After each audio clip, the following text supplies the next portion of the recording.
So what is the delta time in Formula 1? If you're new to Formula 1, you might hear this phrase used quite a bit, but if you don't know what delta time actually means, it can sound very, very odd. But don't worry, guys, I'm here to tell you all about it here on the channel as always. So in mathematics, for you guys that have studied mathematics, physics, engineering like myself, you will recognize delta as being a letter in the Greek alphabet. And delta essentially just means the difference between something and something else. And it's a similar reasoning behind that name in Formula 1 as well. The delta time is effectively the difference between two data sets. In this case, 2 lap times, 2 sectors, 2 corners, anything like that. It's just used to express the difference between. Most commonly in Formula 1, the delta time is when you are comparing one lap time to another. So if you've played the Formula 1 game, for example, you may see a delta time flash up on your HUD, your HUD, your heads-up display, whatever you want to call it. And that basically shows you the difference between the lap time that you're on now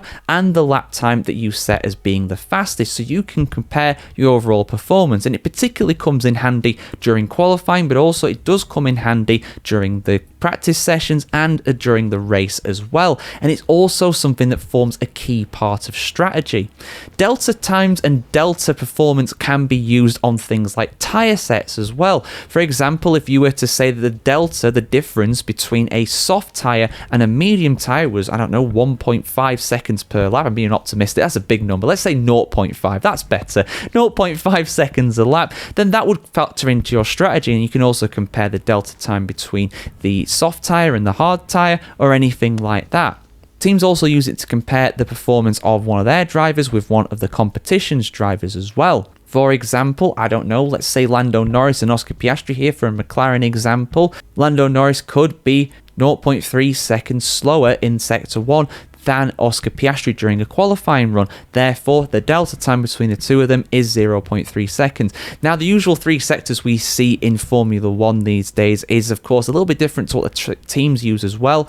They will use these sectors as well, but there will be also sub-sectors as well, literally dozens or so sectors throughout a lap, depending on the track, and that will also dive into the depths of corner speed, entry speed, exit speed. It goes really, really in depth, and again, it forms a crucial part of strategy. And it also lets the drivers as well, I mean, just like in the Formula 1 game, the drivers will, of course, have this information, the delta time, up on their steering wheel. If you look really closely, you can see a green or a red, and that usually indicates whether they are faster in the case of green, or red where they are slower in terms of others. And it just allows the drivers to make an informed decision. If they make a mistake through a certain corner, for example, and they are being slower and they can see it on the delta time, then they may choose to back off, recharge, and try and cool down for another lap to go faster again.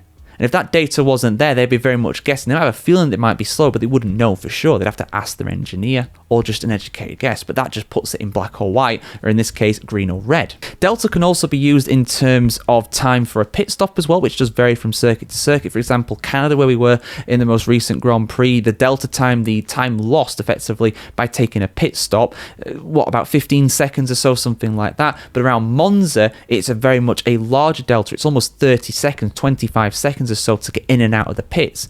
And of course, that's because you are going at a pit lane speed limit, 50 miles an hour around most circuits, compared to the other drivers, which can be doing over 200 miles an hour down the pit straight, depending on the track. Overtaking is another big one as well. If you want to get an idea in terms of whether you're likely to be able to overtake another driver, you will need to get a certain advantage over them in terms of your overall performance. For example, to overtake someone around Monaco, if you even can do that these days in Formula 1, they estimate you need around 4 or 5 seconds delta advantage over your opponent to be able to overtake. Around most tracks, though, it's a lot less than that. Around, I don't know, example, let's use Monza, for example, here, 1.5 seconds, 1 second, something like that. And it varies from team to team, driver to driver, year to year. While it's not a 100% accurate way to do it, of course, you can make a mistake, your opponent can make a mistake. It depends also where this advantage is as well. If you're faster on the straights, you'll probably be able to overtake. But if you're faster through the corners and slower through the straights, you might struggle to get past. All of that comes into it. So yeah,